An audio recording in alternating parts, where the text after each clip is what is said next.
Yeah, so we're talking about Adam Silver's comments, which I thought were very guarded and like sort of by the book It's what they do. about Portland needing a new arena, but we still want it. Our preference would be to keep the Blazers in Portland, but they do need an arena.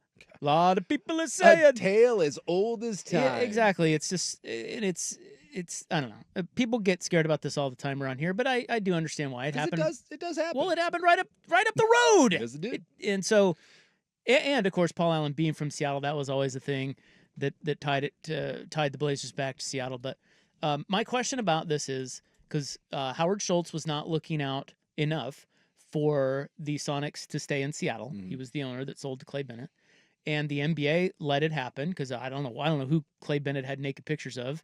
Maybe David Stern, but for whatever reason, the NBA did not step in and say, no, you can't take the Sonics to Oklahoma City. And it happened, and it was ugly. So the question is who will fight for the Blazers to stay? Will it be the NBA because of what happened in Seattle? Because I don't think it's going to be the Allen estate. I don't know that there's anything in there. Of course, they did not PDF me the files to read through. No, it is known, at least from my understanding, that this is a true auction and it will go to the highest bidder.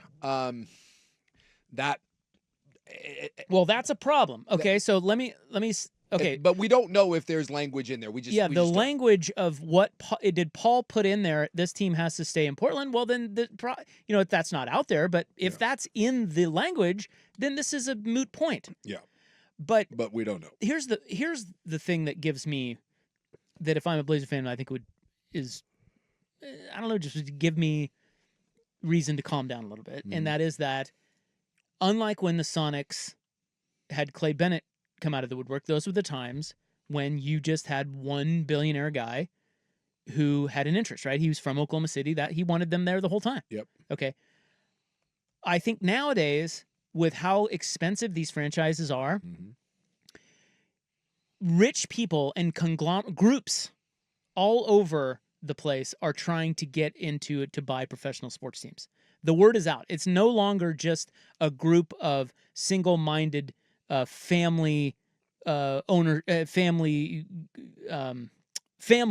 own teams, right? Yeah. And pass it down. It's groups of people. There are so many buyers out there that I have to think that when push comes to shove, the best deal for the league and for Portland will be one that keeps the team here. In other words, it's not just going to be one buyer. Oh, we're going to sell it to these guys because they're the highest bidder. Oh, but they want to move the team to Las Vegas. That isn't going to be your only option in this market, in this climate of sales of professional franchises. These rich people are lining up to get into this game. And so they're going already. There's groups that are they're going to be able to pit all of these against each other. And if anybody in there has the gumption to say, hey, whoa, the better deal is the one that gets an arena built in Portland and keeps the Blazers in Portland. I think whoever is buying the team, they're going to have to do that in order to win the bidding. Yeah. That's what I think. And I don't know if that's right, but that's what would make me breathe a little bit easier if I'm a Blazer fan, because I just think somebody in there is going to say, hey, of these 3 deals that are really good bids, only one wants to keep the team in Portland. That's the one we're going with. Yeah. I think everything you said is very reasonable.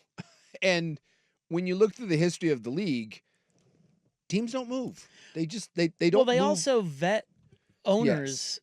I mean, it's not like they just let anybody own a team. Yeah. And that's why I say I don't know why. Whatever it was that they loved about Clay Bennett, I don't know what he did, but he greased some palms to get away with that. Yeah. He just did. And that's not to say, like you said, there's a chance that happens again. I doubt it. But these big-time deals like this, you just never know, man. It's a whole other world of negotiations and how these deals are structured. But I just have to think that somebody will be looking out for Portland in this deal, whether it be the estate or the NBA. Well, we've given away too much to arrive at these political compromises. I will never say never. But again, going back to it. What a terrible drop. In the last 30 years, you've had the Sonics that happened, and you got screwed, which everything you said, They don't want to happen again.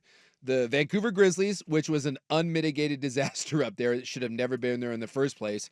And then the Hornets Pelicans thing. And that was done knowing that Charlotte was getting another team, right? Like that was like a hand-in-hand deal. You have 30 years. And basically it's happened twice. And one left a huge black eye. In the Northwest. Yeah, I just don't think the NBA wants that to happen again. Is it possible? Sure. Because I do think whoever buys it, the issue of the arena is not going away. It's just not.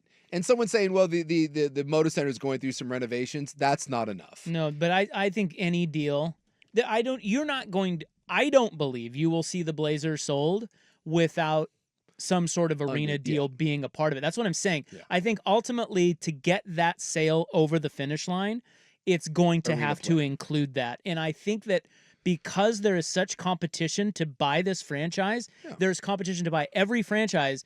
Whoever buys it is going to agree to help build an arena. Now, if you want to talk about where that's going to be built and all that, I will tell you that if it's not in the Rose Quarter, welcome to Hillsboro.